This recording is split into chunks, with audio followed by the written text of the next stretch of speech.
নমস্কার। এই মধ্যবিত্ত নিয়ে বলবো শুনে একজন বন্ধু বলল, কোন মধ্যবিত্ত? আমি বললাম, তার মানে? তখন সে বললো যে তুই এখন যা মধ্যবিত্ত আর 20 বছর আগে যে মধ্যবিত্ত ছিলি তা এক, বা তুই যা মধ্যবিত্ত তোর বাবা যেরকম মধ্যবিত্ত ছিলেন তা এক। আমি ভেবে দেখলাম সত্যি তো তাই। 20 বছর আগে তো বটেই, তখনও মধ্যবিত্ত আলাদা ছিল, আর তারও আগে মানে যে মধ্যবিত্তকে নিয়ে বাংলা সাহিত্য, বাংলা চিত্রকলা কি, বাংলায় তো চিত্রকলা হয় না, মানে বাঙালির চিত্রকলা কিংবা নাটক কিংবা গান এইসব হয়েছে, যে মধ্যবিত্ত চিত্রিত হয়েছে, বিবৃত হয়েছে, সেই মধ্যবিত্তর যে বাইরের লক্ষণগুলো আর এখনকার মধ্যবিত্তর যে বাইরের লক্ষণগুলো, সেগুলো কি আদৌ এক, না তো আকাশ পাতাল তফাৎ হয়ে গেছে। সেই মধ্যবিত্ত যখন খেত তখন পাতে একটা গোটা ডিম পেত না। দেখবেন সবাই বলে আমরা তো গোটা ডিম খাইনি কখনো, অর্ধেক করা হতো, সেই অর্ধেকও আবার ঠিক ঠিক সমান সমান হতো না, তাই নিয়ে বিতণ্ডা হতো, ও কুসুম বেশি পেয়ে গেছে আমি পাইনি। এখন দিনে 3টে ডিম খাচ্ছে, সব সেদ্ধ নয়, বেশি অমলেট করে খাচ্ছে, যাকে মধ্যবিত্ত আদর করে ডাকে মামলেট। আর ধরুন আগে রেস্তোরাঁয় কবার খেত, ধরছি বছরে 2বার, এখন খায় সপ্তাহে 2বার। আর যদি সুইগি জোম্যাটো করে বাইরের খাবার আনিয়ে খাওয়াটাকে বাইরের খাওয়া ধরেন, তাহলে বোধহয় রোজ। সিনেমা বছরে দেখতো 2টো, এখন দিনে দেখে 3টে। মধ্যবিত্ত যে বাবা মা, তারা কল্পনা করতে পারতেন না যে তাদের কোনোদিন বাড়ি গাড়ি হবে। ওটা উচ্চবিত্তদের জন্য, বড় লোকদের জন্য, তারা তারা বাড়ি গাড়ি করবে। এখন মধ্যবিত্তের একটা বাড়ি আছে, আরেকটা হচ্ছে নিউ টাউন বা শান্তিনিকেতনে, প্রমোটার একটু গোলমাল করছে, 2 বছরের মধ্যে হয়ে যাবে, কোনো চিন্তা নেই। একটা গাড়ি আছে ছোট, কিন্তু একটা এসইউভি না হলে মন ভরছে না। সবাই মিলে হইচই করতে করতে অন রোড একটা পুরী ট্রিপ না হলে কি করে মধ্যবিত্ত নিজের দিনগুলোকে উদযাপন করবে? এবং মধ্যবিত্তর যে ছেলে মেয়ে, যারা সকাল থেকে উঠে ল্যাপটপে বা মোবাইলে, কিশোর কিশোরী যুবক যুবতী আবি জাবি সার্ফ করছে, কোনো মানে নেই, হট করে গা ঝাড়া দিয়ে উঠে উফ কিরকম ম্যাচ ম্যাচ করছে, করে গিয়ে একটা ক্যাফেতে গিয়ে বসলো। কি করছে? ওই একই কাজ, ল্যাপটপ বা মোবাইলে হাবি জাবি সার্ফ করছে, কিন্তু একটা 150 টাকা দামের কফি আস্তে আস্তে খাচ্ছে। তাদের জিজ্ঞেস করো পুজোয় কি চাই, আগে সবাই কি বলতো, নতুন জামা, নতুন জুতো। এখন তাদের চাই, পুজোয় চাই নতুন ট্যাটু। ট্যাটু, যে উল্কি জিনিসটাকে মধ্যবিত্ত কিছুদিন আগে অবধি হয়তো একটু অন্যায়ভাবে নিচু শ্রেণীর একটা লক্ষণ বলে ভেবেছে, এখন মধ্যবিত্তের যে জোয়ান ছেলে মেয়ে, তাদের যদি টাকা থাকে তারা সারা গায়ে ট্যাটু করিয়ে নেবে।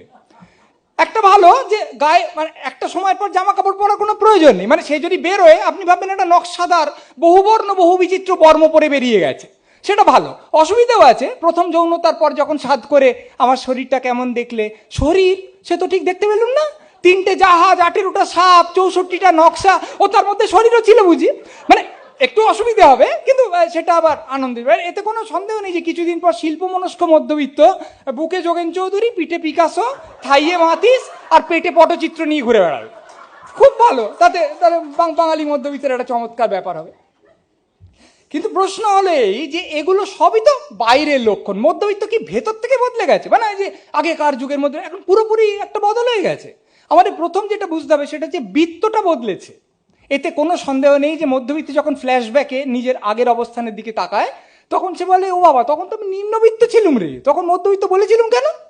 ঠিক, যে নিম্নবিত্তর চেয়ে তার বৃত্তটা এখন অনেক বেড়ে গেছে। কিন্তু মুশকিল হলো এই যে বড় লোকও তো আবার অনেক বেশি বড় লোক হয়ে গেছে, ফলে সে মাঝামাঝি থেকে গেছে। মানে বৃত্তটাকে দেখলে হবে না, আপনাকে মধ্যটাকে দেখতে হবে।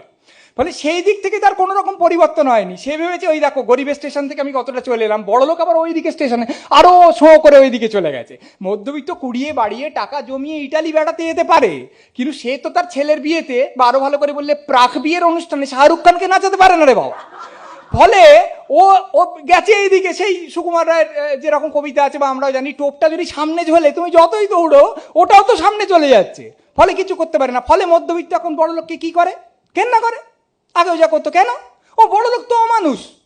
তারা সবাই মানুষকে টাকার নিরিখে বিচার করে, তারা উদ্ধত ব্যবহার করে, তারা আর্থিক লাভ বজায় রাখার জন্য শ্রমিক আন্দোলন যে নেতাটি করছে তাকে খুন করায়, তারা একেবারেই কোনোভাবেই মানুষকে মানুষ বলে মনে করে না।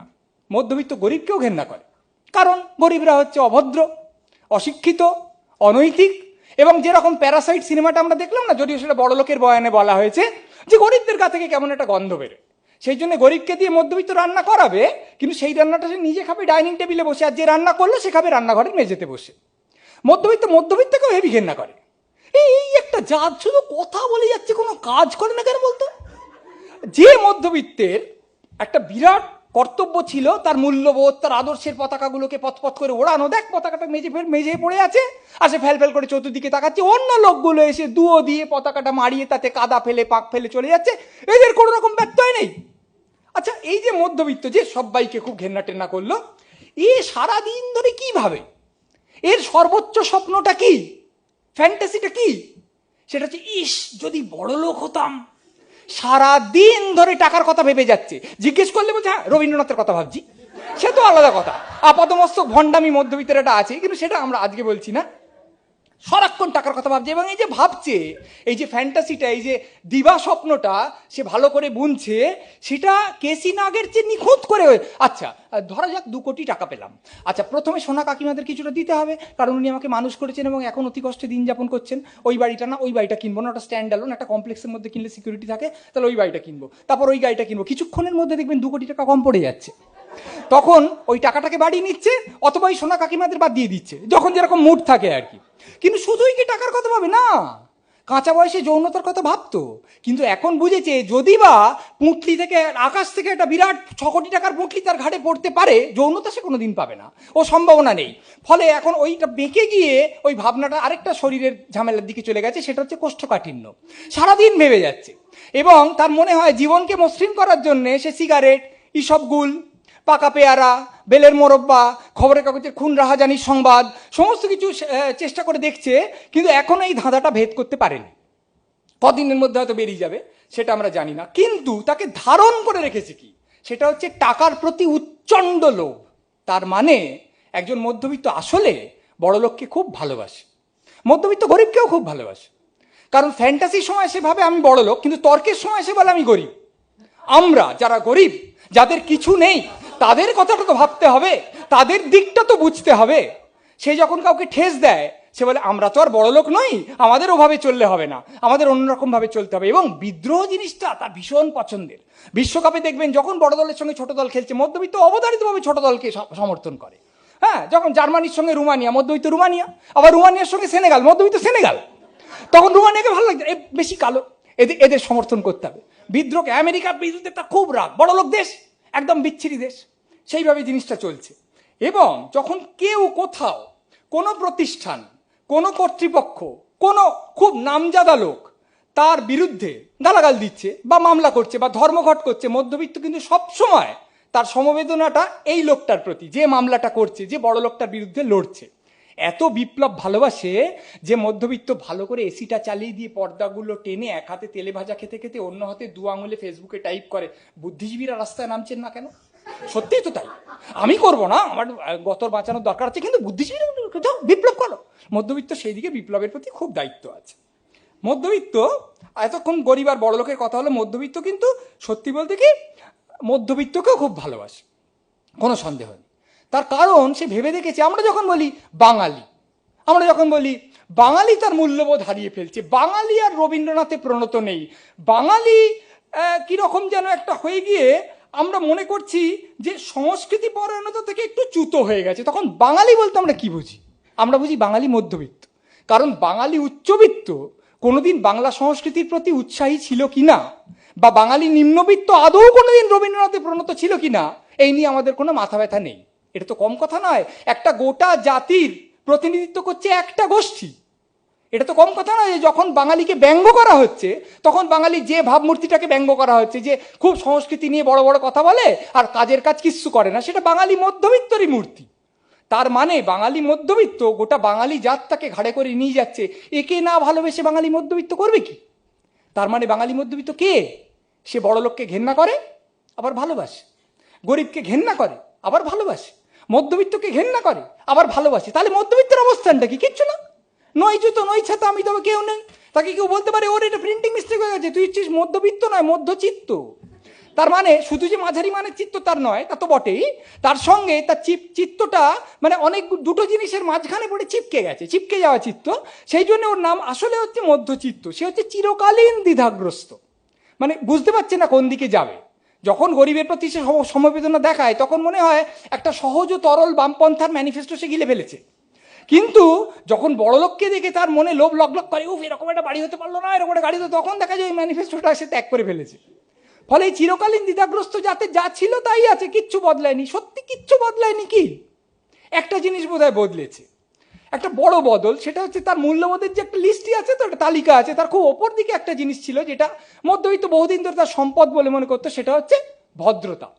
তাকে শেখানো হতো যে বাড়িতে বাবু তুমি যা খুশি বলো, মেজাজটি আজ খারাপ করো, কিচ্ছু না, কিন্তু বাইরে গিয়ে প্রকাশ্যে তুমি অভদ্র ব্যবহার করবে না, তুমি সৌজন্য বজায় রাখবে। এমনকি যদি লোকটার প্রতি তোমার খুব রাগও হয়, তুমি বাড়িতে এসে গজগজ করবে, কিন্তু তার সঙ্গে কথা বলার সময় তুমি তোমার আত্মমর্যাদা থেকে চ্যুত হবে না। তাহলে কিন্তু আমি তোমাকে বলবো, তুমি সম্মানটা নষ্ট করলে কেন, তুমি ওই লোকটার স্তরে নেমে গেলে কেন?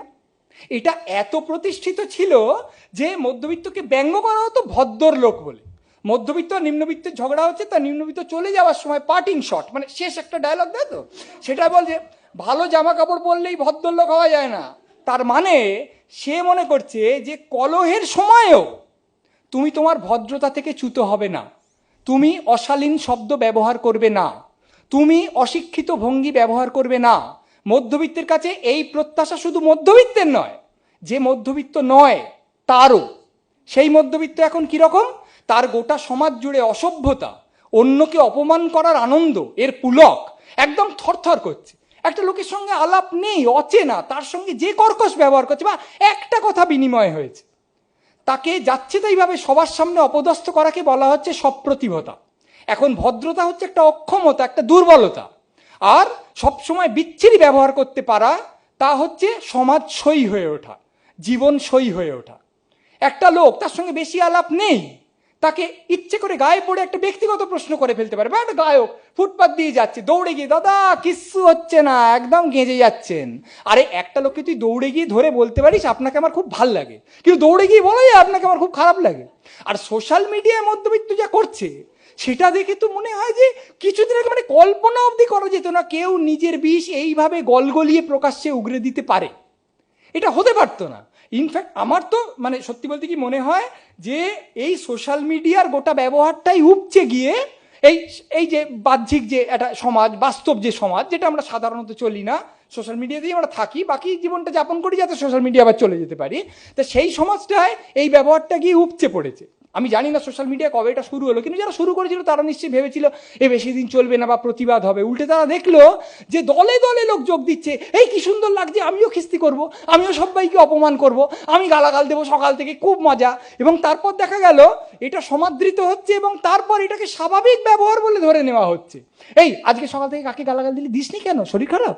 মানে এই যে সোশ্যাল মিডিয়ার একটা অনন্ত অনুমোদন, ইত্রমর প্রতি এই যে একটা অনন্ত প্রশ্রয়, এইটা থেকেই একটা অনুপ্রেরণা প্রবাহিত হচ্ছে এবং সেটা লেবড়ে জুবড়ে পুরো সমাজটাকে ভিজিয়ে দিচ্ছে।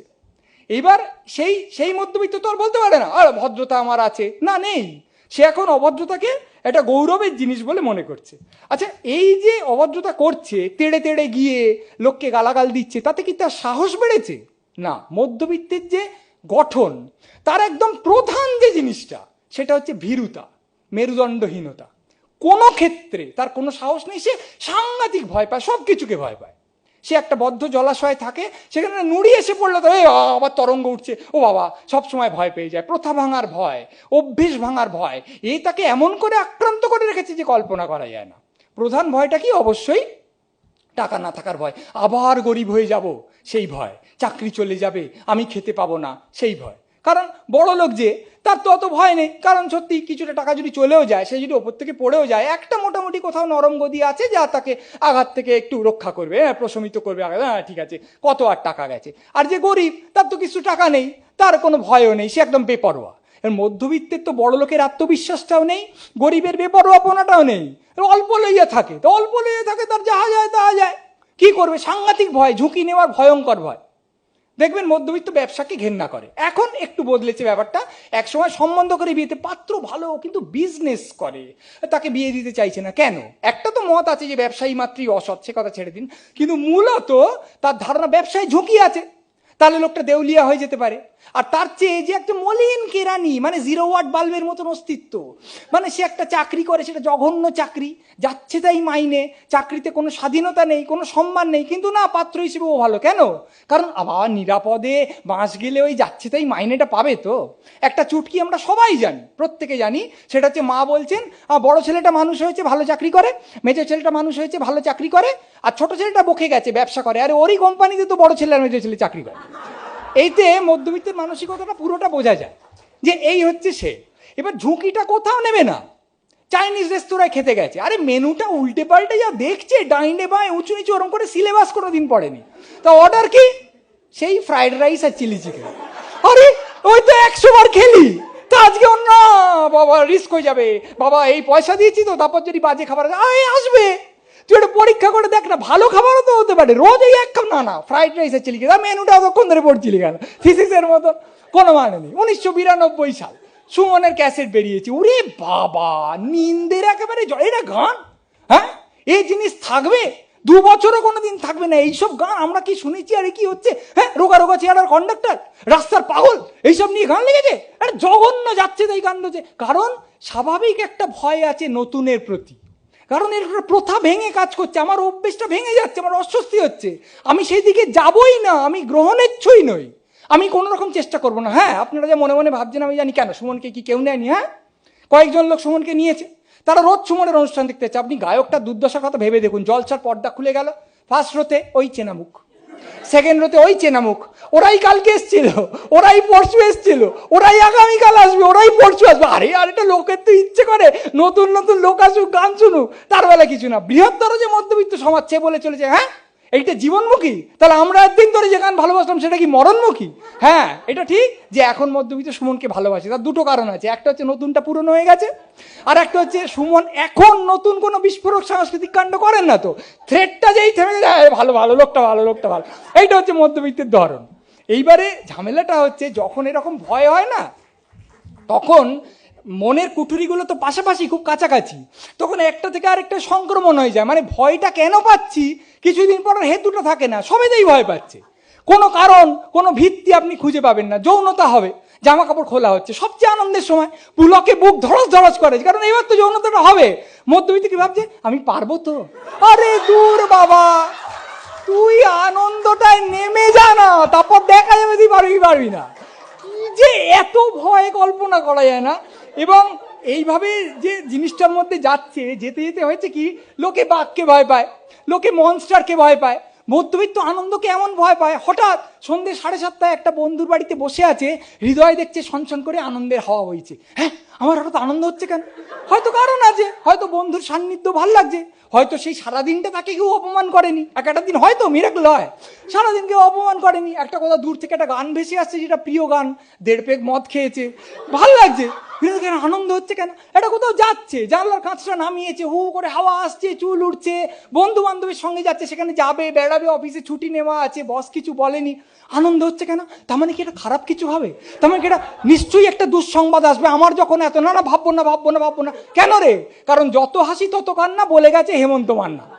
আরে ভাই, তোর এত ঝঞ্ঝাটা কি রে, সে কথা বলা যায় না। এই যে এতখানি আনন্দের প্রতি একটা অনীহা তৈরি হয়ে গেছে না, সব মধ্যবিত্ত ভাবে যে তার মতন দুর্ভাগা কেউ নেই, তার মতো পাথর চাপা কপাল নিয়ে কেউ জন্মায়নি, তার প্রাপ্যটা কেউ কোনোদিন দিল না, সব সময় মনে করে। আপনি ইয়াং মধ্যবিত্তকে জিজ্ঞেস করুন, হ্যাঁ দেখ চাকরির ইন্টারভিউটা তো ভালো হয়েছে, কিন্তু আমি অ্যাপয়েন্টমেন্ট লেটার পাবো না, দেখিস কুকুরে খেয়ে নেবে, তবু আমি পাবো না, আমার হবে না।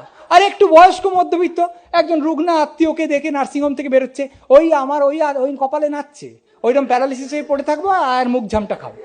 সব সময় সে জানে তার খারাপ হবেই, তার গায়ে লোকে গুটখা থুকে দেবে, হ্যাঁ, এবং তার পুরী যাওয়ার আগে পক্স হয়ে যাবে, সবাই যেতে পারবে, সে যাবে না। এইটা সে একদম নিশ্চিতভাবে জানে। আপনারা শোনেন না, আমরা আগে বাংলা ফুটবলের ধারাভাষ্য শুনতাম, সেখানে বলা হতো যে কাটিয়ে ঢুকে পড়েছেন পেনাল্টি বক্সে, আরেকজনকে কাটিয়েছেন, শট নিয়েছেন, কিন্তু না, এই যে না, এইটাকে বাঙালি মধ্যবিত্ত তার রক্তে লসিকায় প্রতিটি কোষে বয়ন করে নিয়েছে, ও আমার হবে না, ওরকম ভাবে আমি পারবো না। এবং সেই করতে করতে যেটা হয়েছে, এই যে বিষণ্ণতায় যাওয়ার গলিটাকে চট করে চিনে গেছে না, এতে মধ্যবিত্ত আনন্দ বিরোধী হয়ে গেছে। গাড়ি করে যাচ্ছে, রাস্তা বেরোচ্ছে, বয়সের ধর্মে যুবক যুবতীরা হাসতে হাসতে, এত হাসি কিসের বলতে, এদের তো পড়তে কিসে, চাপা পড়ে মরবে, দেখবি কোনদিন কিছু হবে। একজন স করে বাইকে চলে গেল, এক্ষণে উল্টে পড়বে, মরবে। মানে মধ্যবিত্ত বিষণ্ণ থেকে হয়ে উঠেছে অভিসম্পদময়। একই, এটাতে একটা ধরন হতে পারে না, কিন্তু তার এই রকমের একটা ব্যাপার আছে। এবং যে শিল্পে খুব আনন্দ আছে, উপভোগ করে, কিন্তু তার কাছে তা নিশ্চিতভাবেই অগভীর ও লঘু। আনন্দ কিছু, শিল্প হবে হ্যাঁ, বসে থাকতে অসহ্য কষ্ট, এমন হাই উঠছে যে তার মধ্যে আইফেল টাওয়ার ঢুকে যেতে পারে, মন আনচান করছে, চলে না, খুব গম্ভীর, খুব সুন্দর শিল্প। এর মানে এই নয় যে সেই শিল্প মহৎ হতে পারে না, পারে, কিন্তু মধ্যবিত্ত নিশ্চিত যে যেহেতু নিরসার একঘেয়ে লাগছে তাহলে মহৎ, আর যেহেতু ওটা আনন্দ আছে তাহলে লঘু। এইভাবে তো জিনিস চলতে পারে না। এবার এই যে এত ভয়, ব্যর্থতার ভয় এবং অবশ্যই স্বভাবের একটা আলস্য, এর থেকে মধ্যবিত্তের একটা আশ্চর্য বৈশিষ্ট্য জন্ম নিয়েছে, তা হচ্ছে পরাজয়ের প্রতি তার মুগ্ধতা। পরাজয়কে বাধ্যতামূলকভাবে মহিমান্বিত করার অভ্যেস। পৃথিবীতে আর কোনো গোষ্ঠী নেই যার কাছে জয়ীর চেয়ে সবসময় পরাজিত বেশি মর্যাদা পায়, জয়ের চেয়ে সবসময় পরাজয় বেশি পুজো পায়। যে লোকটা দৌড়ে সোনা পেল সম্মান করবে, হাততালি দেবে, কিন্তু যে লোকটা পা মচকে লাস্ট ল্যাপে পড়ে গেল, একটুর জন্য পারলো না, ওরে বাবা, দৌড়ে চুমুকে মালা দিয়ে বেদিতে তুলে সোনা হলো, লোকটা ভাবছে কেন সোনা পেতে গেলুম, কেন পড়ে গেলুম না রে ভাই। এতে কোনো সন্দেহ নেই, কোনো সন্দেহ নেই যে পরাজিতের প্রতি দরদ সভ্য মানুষের একটা সাংঘাতিক বড় গুণ। এবং মধ্যবিত্তের যে কটা গুণ এখনো তাকে উজ্জ্বল করে রেখেছে, কয়েকটা গুণ তো আছে, সেগুলোর কথা আমি বক্তৃতায় বলবো না, কিন্তু আছে, সেই গুণগুলোর মধ্যে একটা অত্যন্ত উল্লেখযোগ্য গুণ হচ্ছে পরাজিতের প্রতি সহমর্মিতা। এতেও কোনো সন্দেহ নেই যে আমি যদি শুধুমাত্র জয়ীকে পুজো করব এরকম একটা অভ্যেস তৈরি করি, সেটা হচ্ছে প্রাতিষ্ঠানিক স্বীকৃতির প্রতি একটা অন্ধ ভক্তি, যা অতি অবশ্যই পরিত্যাজ্য। কিন্তু তা বলে তো আমি এরকম একটা সমীকরণ তৈরি করতে পারি না যে ওই লোকটা বস্তুগতভাবে হেরে গেছে মানেই প্রতিভাগতভাবে জিতে গেছে। তা কি করে বুঝলি? ওর একটা নোবেল পেয়েছে, হ্যাঁ বাহ ভালো লিখতো, হ্যাঁ ও না খেতে পেয়ে মরে গেছে, কোনো স্বীকৃতি পায়নি, ও হচ্ছেও ভালো লিখতো, এই হচ্ছে প্রকৃত চ্যাম্পিয়ন। কি করে বুঝলি? তুই আগে লেখাটা দেখ, বঞ্চনাটা দেখছিস কেন? একটা লোকের কীর্তিটা দেখ। যে লোকটা বস্তুগতভাবে সফল হয়েছে, তার বাড়ি আছে, গাড়ি আছে, প্রাইজ আছে, সেই লোকটা ভালো লিখতে পারে, বাজেও লিখতে পারে। যে লোকটা না খেতে পেয়ে মরে যাচ্ছে, সে লোকটা ভালো লিখতে পারে, বাজেও লিখতে পারে। ফলে আমাকে লেখাটা দেখতে হবে, বঞ্চনাটা নয়, প্রাপ্তিটা নয়। কিন্তু কে শেখাবে কাকে? উত্তর কলকাতায় যা প্রাণ আছে না, কেন? ঘিঞ্জি সরু বিচ্ছিরি গলি, একটা মোটা লোক ঢুকতে অবধি পারবে না, এইখানে আবর্জনা পড়ে আছে, ওখানে কর্পোরেশনের কলে 6টা গামছা পরা লোক চান করছে, আর দক্ষিণ কলকাতা ঝকঝক করছে, বড় বড় ফুটপাথ, ছুবে সুন্দর নরনারী ঘুরে বেড়াচ্ছে, ওরা কোনোদিন কবিতা লিখতে পারবে না, ওদের কোনো গভীরতা নেই। প্রাণ এখানে আছে, কেন?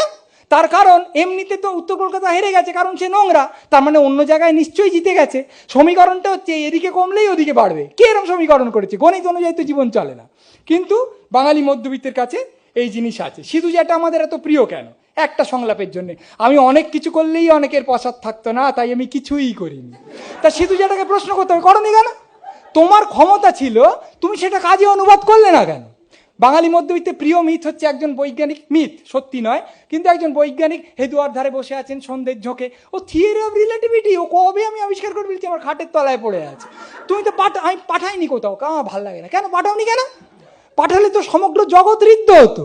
হ্যাঁ, এতেও কোনো সন্দেহ নেই যে স্বীকৃতি বা খ্যাতির পেছনে কাছা খুলে ল্যালা করে ছোটা অত্যন্ত খারাপ জিনিস, এবং বাঙালি মধ্যবিত্ত সঙ্গতভাবেই তাকে ঘৃণা করে। কিন্তু তার মানেই নয় যে একটা লোকের কাজ না করাটাকে আমি কাজ করার তুলনায় বেশি সম্মান দেব। একটা না করা কখনো একটা করার সঙ্গে তুলনীয় হতে পারে না। একটা পত্রিকা বেরিয়েছিল, একটা ছোট পত্রিকা, সেইখানে একটা সংখ্যা বেরিয়েছিল। সেই সংখ্যাটা এমন একজনকে নিয়ে, বাঙালি কবি, তিনি কবিতাটা কিছুটা লিখেছেন, গদ্যও লিখেছেন, খুব বেশি লেখেননি, সংখ্যাও খুব বেশি নয়, তো গুণমানও খুব বেশি নয়। কিন্তু তারপর তিনি ড্রাগ অ্যাডিক্ট হয়ে গেছিলেন, পাগল মতো হয়ে গেছিলেন। ফলত বাঙালি মধ্যবিত্ত তার স্বভাব সুলভ স্বভাবসুলভভাবে বলা বলি শুরু করেছে যে না, এ যদি লিখতো এর কাছাকাছি কেউ দাঁড়াতে পারতো না। আর তাকে নিয়ে পত্রিকার সংখ্যা বেরিয়েছে। তো অনেকে লিখেছেন, কেউ কেউ প্রশংসা করে লিখেছেন। তা সেখানে একজন একটা প্রবন্ধে লিখছেন, তন্ময় মৃধা, একটা প্রবন্ধ লিখছেন, যার সারমর্মটা হলো এইরকম যে একটা লোক করতে পারতো, এটা তো কখনো লোকটা করেছে তার সঙ্গে তুলনীয় হতে পারে না। একটা লোক করতে পারতো বলে আমি একটা পত্রিকার সংখ্যা তাকে নিয়ে বের করবো, সেটা কি করে হয়? বলে তিনি একটা জায়গায় লিখছেন, আমি উদ্ধৃত করছি, কোনো কিছু করা মানে সেটা করা। নদীর উপর সেতু নির্মাণ করা মানে আসলে নদীর উপর সেতু নির্মাণ করা। সাহিত্য রচনা করা মানে সাহিত্য রচনা করা। করা মানে না করা নয়। এই সোজা কথাটা আশ্চর্য বাঙালি মধ্যবিত্তের মাথায় ঢোকে না, বা যদি বা ঢোকে সে জোর করে বের করে দেয়। কারণ তাহলে তো তাকে বলতে হয় আমাকে চেষ্টা করতে হবে, আমাকে পরিশ্রম করতে হবে, আমাকে প্রস্তুতি নিতে হবে। কিন্তু অপ্রস্তুত হয়ে আসার যে আনন্দ, আমি তো কিছু তৈরি টৈরি করি না, আমি এমনি আসি, এমনি এসে বসে মানে বয়ে যাই, এই জিনিসটাকে তো সে কিছু করতে পারবে না। ফলত এর সঙ্গে সে আরেকটা জিনিস জুড়েছে, সেটা হচ্ছে চক্রান্ত তত্ত্ব। আমি যে পারলাম না, একটা তো আমারও তো পেরে লাভ নেই, আর পারুয়া তোরা হ, আমি হব না। আর তার সঙ্গে আছে হচ্ছে আমি পারতাম, ও আমাকে চেপে দিল।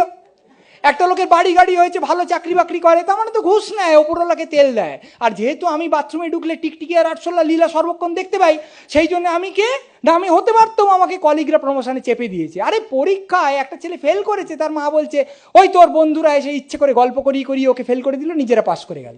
আর তা কখনো হয় নাকি? তারা কি রুটিনে পরিকল্পনা করেছে যে ওকে ফেল করাতে হবে, আর আমাকে, ওরা পাস করলো কি করে? সেই কথা বলছিস না কেন? একজন বাঙালি অ্যাথলিট কিছুদিন আগে প্যারিস অলিম্পিক্সে উনি যেতে পারবেন না, কারণ সাসপেন্ড করে দেওয়া হয়েছে। কেন না, তিনি মেয়ে অ্যাথলিটরা যেখানে থাকছিল সেইখানকার পাঁচিল বেয়ে উঠছিলেন, ঠিক আছে, সাসপেন্ড করেছে। তো মধ্যবিত্ত ধারণা সাবোতাজ করা হয়েছে, মানে তাহলে কি অবাঙালিরা রাত্রিবেলা গিয়ে তাকে পাঁচিলে হেঁইও করে তুলে তারপর নিজেরা পালিয়ে এসছে?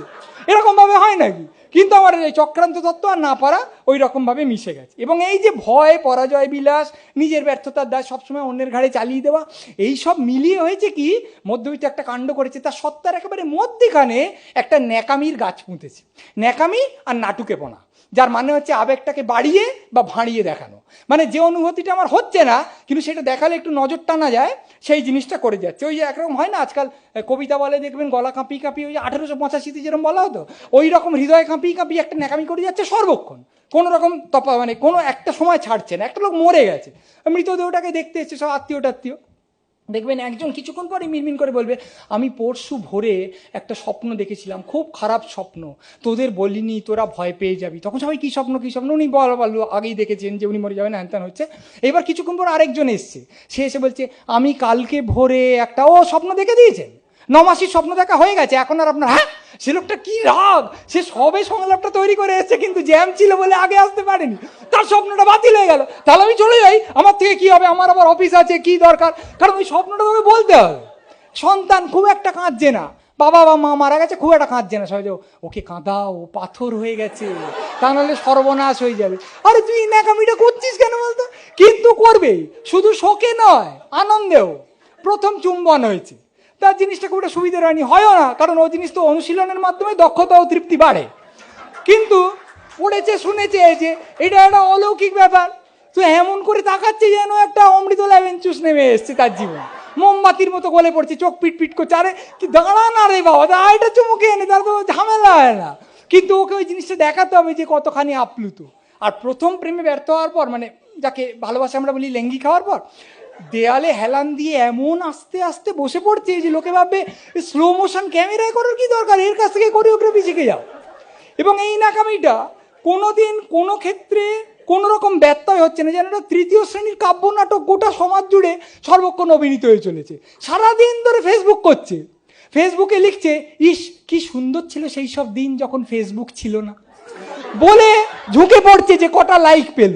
আরে তুই ভণ্ডামিটা করছিস কেন? তুই তো ফেসবুকের জন্য বাঁচিস, তার আগে তোকে দুটো লোক চিনতো না, আজকে 221টা বন্ধু হচ্ছে, বলছিস না কেন ফেসবুক পেয়ে আমার জীবন খুব ভালো হয়েছে। হোয়াটসঅ্যাপে লিখছে যে এই যে হোয়াটসঅ্যাপে চট চট করে কথা চলে আসে না, একদম ভাল লাগে না, কি সুন্দর চিঠির জন্য আগে প্রতীক্ষা ছিল, হ্যাঁ তোর জন্য রানার ছুটেছে তাই ঝুমঝুম ঘন্টা বাজছে রাতে এখন হবে, আর তোর চাকরির চিঠিটা কোনোদিন আসবে না কারণ রানারকে জঙ্গলে বাঘে খেয়ে নিয়েছে, আর তুই ভালো থাকবি। এই ন্যাকাগুলোকে ঘেঁটি ধরে জঙ্গলে নিয়ে গিয়ে গাছের ছাল পরিয়ে আর মোবাইলটা কেড়ে নিতে হয়, এই দাও ফিরে সে অরণ্য বলে তোরা নাচ। এবং যথারীতি মধ্যবিত্ত শিল্পে সেই ন্যাকামির উপাসনা করে যাবে। শিল্পকে কিরম হতে হবে, ঠিক সে যেরকম জেনে গেছে, অর্থাৎ জিনিসটা হবে হচ্ছে স্যাঁতস্যাঁতে, নিংড়লে তার থেকে কিছুটা চিনি, কিছুটা মধু আর কিছুটা স্যাকারিন ছাড়া আর কিছু নিঃসৃত হবে না। কোনো অস্বস্তি, কোনো ঝাঁকুনি শিল্প থেকে উচ্চারিত হবে না। যে গতে চিরকাল ওই শিল্পটা বেজে এসছে সেই গতই এখান থেকে সমস্ত সময় বেরোবে এবং প্রত্যাশার বাইরে কখনো যাবে না। এই বাঙালি মধ্যবিত্তের সংস্কৃতি পরায়ণতা নিয়ে অনেক কথা বলা হয়েছে, অনেকজন বলেছেন, আমি আর বেশি বলছি না, সংক্ষেপে একটা কথা বলি। যদি বাঙালি মধ্যবিত্ত সত্যি সত্যি সংস্কৃতিটা বুঝতো, তাহলে প্রত্যেক দিন বছরের পর বছর সন্ধেবেলা টিভিতে চোখ সেটে ওই এক রাজনৈতিক খেউট দেখে যেত না। যেখানে ওই একদল লোকই আসেন, তাদের কেউ একজন বলেছিলেন চমৎকার রসিকতা করে যে এরা সবাই ওই ওই টিভি চ্যানেলের অফিসের কাছে বাড়ি ভাড়া নিয়েছে, নইলে যেতে পারবে না তো, রোজ সন্ধ্যাবেলা যেতে হবে, অফিস করে এসে ওখানে ঢুকে যায়, বউ এখন ওকে ভালো চেনে না, ওই টিভি চ্যানেলের অ্যাঙ্কার ভালো চেনে। তা ওইখানে এক লোক এক কথা বলছে, আর বলবেই বাকি, তার তো একটা অবস্থান আছে, এক কথা বলে যাচ্ছে, সেইটাই দেখে যাচ্ছে, এবং বলার ভঙ্গির মধ্যে খুব একটা শিক্ষা বা সংস্কৃতি আছে বলেও মনে হয় না, কিন্তু সে ওইটা দেখছে আবার বলে, বাবা সত্যি সহ্য করা যায় না টিভিতে যা চলেছে, বলেই ওই সময় গিয়ে খুলে দেয়। মানে জনপ্রিয়তার কোনো শেষ নেই, ওটাকে হাঁ করে গিলবে।